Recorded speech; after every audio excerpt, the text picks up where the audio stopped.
I don't think this gets talked about enough, Isaiah, but if you can talk about the importance of coalition building amongst all different candidates at all levels, especially on the progressive left, it seems to me that the biggest problem the left has is not policy, but the ability to cross pollinate, if you will. There's a lot of egos, there's a lot of rudderless ships, but I do believe the importance of checking one's ego at the door can go a very long way to the sustainability of the movement going forward. What are your thoughts on that? Well, I'm all for that. Listen, I was in the military, obviously. You can't have an ego in the military. Somebody might be younger than you, but they outrank you. You know what I mean? So I literally, on my third deployment, my second lieutenant was like 24 years old, fresh out of college. Here I am, like 27, and I'm like, dude, I'm on my third tour. You just got here. But I have to listen to him because he was put in charge of me. So you have to check your ego at the door. There are a lot of egos on the left. And like I said, as long as we agree on these basic tenets on the left, then we all need to come together. This, and me, Isiah James, I don't have all the answers. I know I don't have all the answers. And people who pretend like they do are a detriment to the left. So it's going to take all of us to collectively come together to solve these problems. But we need to have those core basic tenets and core basic beliefs. You know, I can't run as a leftist and say I don't believe in LGBTQIA equality. You're not with me because you deny the existence of my brothers and sisters. You can't be, oh, I'm on the left, you know, like the Joe Manchins and all these who vote for these coal subjects. They're not on the left. They say they are, but they're not. You're a damn Republican. You're just a moderate Republican. You're not on the left. Sorry. So we have to have those basic tenets, but after that, yes, we need the coalition built. I talk to folks all the time. My DMs on Twitter and Instagram are full of people who ask me, hey, can you speak to this or can you talk to this? Or we would like you to come and sit down and talk with us about this event. Stuff that, you know, that I'm familiar with and I'm not familiar with. But as long as you want to help put your back to the wheel and push us in the right directions, then I'm all for it. We need to get rid of this ego stuff. We need to, like I said, those basic tenets will have us looking at Joe Biden and the president and vice president saying, we demand these certain things.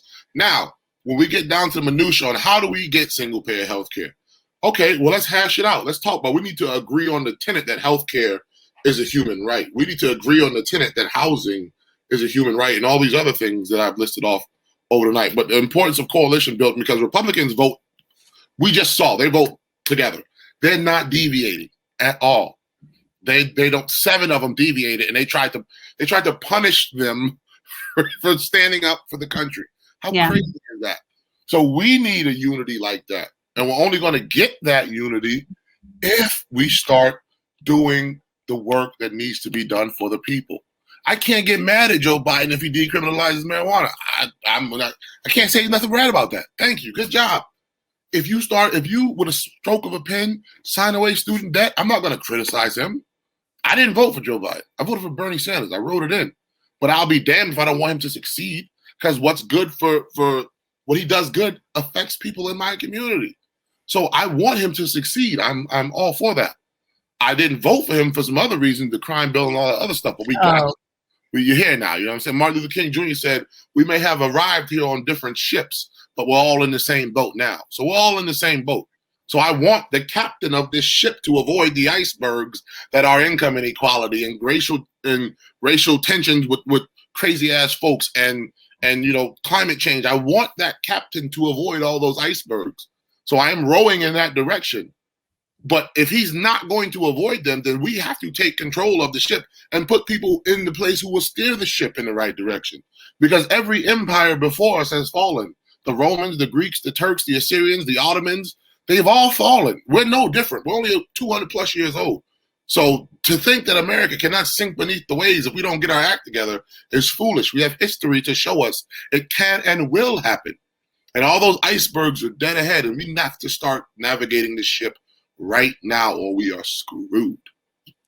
We had on a week ago a lovely lady named Georgia Davenport, who is from Washington State, and their organization is called Whole Washington, which focuses on bringing single-payer health care at the state level to Washington State. She brought to our attention that New York is attempting to do the same thing.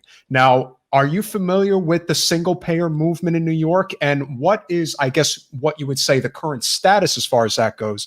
Because I'm thinking we may be at a point now where, obviously, as Jen likes to say, we need all options on the table. We cannot rely on trying to get all these federally elected representatives to start making the moves that we need to make. You know, who I called the leader of the brand new Congress slate when I was in DC with you guys was Cori Bush. There's no question that she sort of rose above. And the fact that not only did she win her seat and ended up voting for Pelosi to stay on as speaker, she came out and was very forthcoming about the fact that, yeah, I need to get federal dollars for my city that's in decay. So I did what I had to do for my community. There is no question that you have to keep all options out there as far as what it's going to take for us to get to single payer healthcare. I do think that the statewide movement, especially in a state like New York, can go very far in terms of putting the necessary pressure on the federal legislators. So what is the current single payer movement look like in New York State? You're talking about the New York Health Act, which is a bill that the state legislature is trying to get passed, but it would never get signed into law by Cuomo because he's in the pocket of the big money and big corporation. You know what one of the largest pharmaceutical companies is? It's Pfizer. You know where Pfizer is located? New Jersey. It is right? New Jersey, right? No, Pfizer. Some of Pfizer's in New York too. Oh, They're not going to sign these bills. So you're talking about the New York Health Act. I'm very familiar with it. You know, it's. I don't think it'll be signed into law. I don't know where the bill is now. I don't know if it's stalled in committee. I don't know where it's at right now. But it was a big push about a year ago, last summer. Folks were talking about the New York Health Act. Everything's gone silent since the pandemic, and then over the summer, the racial stuff with George Floyd and all the Black Lives Matter stuff just pushed every piece of legislation to the back burner. And it was all about social and racial justice in New York City. The state legislature can take it back up this time. I don't know if they're going to get it passed. But my only pushback against that would be we don't need 50 separate. Look what happened right now. We have 50 separate healthcare systems in this country. The vaccine rollout is a nightmare. It is an absolute nightmare because we have 50 different captains to one ship. It goes back to the metaphor I was talking about from the beginning. Look what happened when we left things up to the states when it came to voting rights, when it came to civil rights, when it came to equality, when it came to marriage, anything that has benefited poor people, working people, and marginalized groups left up to the states does not work. It never works. These things that help have to come from the federal government. People say the federal government is terrible. It is the only mechanism by which we have to guarantee rights to all at the stroke of a pen. It has done monumental things.